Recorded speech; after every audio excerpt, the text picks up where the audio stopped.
ঠাকুর মা স্বামীজির শ্রীচরণে ভক্তিপূর্ণ প্রণাম জানিয়ে আজকের নিবেদন।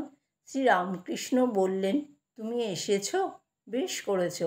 মা ভবতারিণী নিজে রামকৃষ্ণের ভাবী জীবনকে সারদা কেন্দ্রিত করে রেখেছিলেন জগতে ধর্ম সংস্থাপনের অতি গুরুত্বপূর্ণ যুগ প্রয়োজনে। সারদার জন্যে যে দক্ষিণেশ্বরে রামকৃষ্ণকে ধরে রেখেছিলেন তার পূর্ণার্থ অভিব্যক্ত হতে থাকে কিছুদিন পরে থেকেই।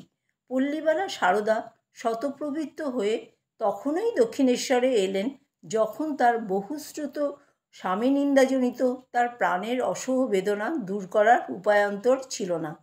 জন্মাবধি জীবনের শেষ দিন পর্যন্ত সারদা একমাত্র চিত্তশুদ্ধি ও ভগবত অনুভূতি ছাড়া নিজের জন্য আর কিছু চাইতে শেখেননি।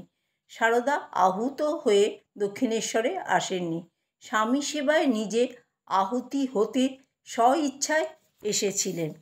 1872 খ্রিস্টাব্দের মার্চ মাস। রাত্রি তখন 9টা হবে। তার জীবনের একটি পূর্ণ মহা মুহূর্তে সারদা এসে দাঁড়ালেন সোজা ঠাকুরের ঘরে স্বামীর সম্মুখে। তুমি এসেছ, বেশ করেছ, বললেন ঠাকুর সারদাকে দেখবা মাত্র। জগৎজোড়া তমিশ্রার ঘনিমাকে দ্বিখণ্ডিত করে বিশ্বজোড়া একখানি স্তম্ভিত বিদ্যুৎ প্রকাশ করল আলোকভাস্বর যুগ যুগান্তকে। সারদার প্রাণের সব দুশ্চিন্তা, দ্বন্দ্ব, ভীতি নিমিষে মিলিয়ে গেল অলীক স্বপ্নের মতো। 4টি মাত্র শব্দ উচ্চারণ করলেন ঠাকুর, তাতেই দক্ষিণেশ্বরে সারদা আবির্ভাবের হলো কি উদার গভীর স্তুতি, যেন সদা প্রতীক্ষমান ছিলেন এই ক্ষণটির জন্য।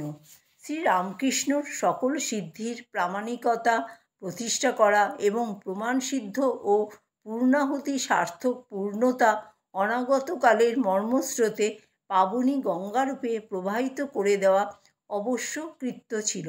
তাই সারদার দক্ষিণেশ্বরে আগমনে রামকৃষ্ণের এমন পূর্ণ তৃপ্তি।